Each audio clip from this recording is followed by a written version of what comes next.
আঞ্চলিক ভাষায় মাছ ধরার এই ফাঁদকে বলে দারকি, কেউ বলে দুয়ের, আবার কেউ বলে ভাইর। তবে চাই নামেই বেশি পরিচিত। বাঁশ কেটে শলা তৈরি করার পর রোদে শুকানো হয় এগুলো। পরে নানান ডিজাইনে একটি চাই তৈরি করতে একজন কারিগরের সময় লাগে একদিন। আমাদের এই দারকি ব্যবসা ঐতিহ্য, বহুদিন থেকে আমাদের বাপজাদারা এই ব্যবসা করে আইছে, আমরাও করতেছি বুঝমনে। কিন্তু বর্তমানে এমন বেহাল হয়েছে, আমাদের ব্যবসাটা মোটেই চলে না, শুধু এই রিং জালের কারণে। সরকার যদি এই রিং জালকে মানে কোনো বিরত করে বা রিং জালকে একটু সরকার প্রশাসন দিয়ে যদি কোনো ব্যবস্থা করতে পারে, তাহলে হয়তো আমরা একটু সুন্দরভাবে আর কি চলাচল করতে পারবো, আর কি আমাদের পরিবারে একটু বাঁচতে পারবো। জামালপুরের ইসলামপুর উপজেলার হাতিজা গ্রামটি এখন দারকি গ্রাম নামে পরিচিত।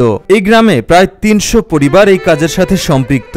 বাঁশ কেটে কয়েকটি ধাপে তৈরি হয় দারকি। দারকি বিক্রি করেই চলে এদের সংসার। প্রথমে আমরা বাঁশ গ্রাম থেকে কিনে নিয়ে এসে আমরা মাপ মুক্তা সেওয়ায় চড়ি করি শলা তুলি, শলা আবার ওদের শুকাইয়া ২-৪ দিন লাগে ওদের শুকাইতে।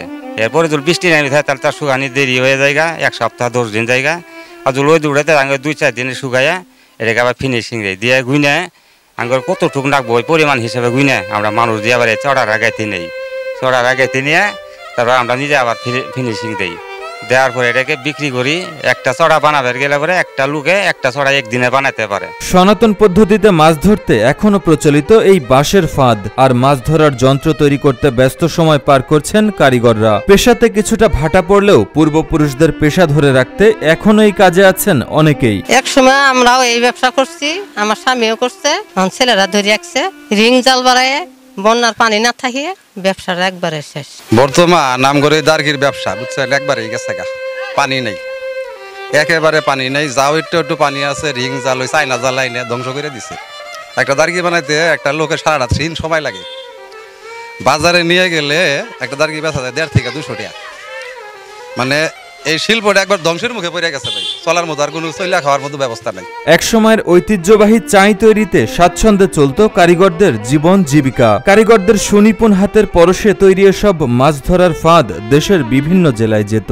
যদিও বিভিন্ন প্রতিকূলতার জন্য চাইয়ের চাহিদা এবং দাম কমে গেছে বলে জানান কারিগররা। আমরা যেটা বানাই এটাকে আমাদের দেশে আঞ্চলিক ভাষায় দারকি বলে, আবার বিভিন্ন জায়গায় ভাইর বলে, আবার ঢাকার ওইদিকে চাই বলে। এর এক সময় অনেক চাহিদা ছিল, পুরো এলাকায় এটার প্রতি প্রায় ৪-৫০০ লোক নির্ভরশীল, এটা দিয়ে তার জীবিকা নিবারণ করত। কারিগররা জানায় একসময় বন্যার পানি বছরে প্রায় ৮ মাসই থাকতো, আর তখন চায়ের কদর ভালো ছিল। এখন বন্যা হয় না বললেই চলে, তাই কমেছে মাছ ধরার এই ফাঁদের কদর। এমন অবস্থায় কারিগরদের জীবনে নেমে এসেছে চরম দুর্ভোগ। নিষিদ্ধ চায়না জালের কারণে বাজারে কদর কমেছে বলেও জানান তারা। সারাদিন একটা দাঁড়ি বানা দাম হয় ২০০ টাকা, এগুলো ব্যবসা চলে না, ব্যবসা হয় না। বন্যা নাই, পানি নাই, দাঁড়িয়ে লাগে চলে কি দিয়ে এটার পরে সংসার।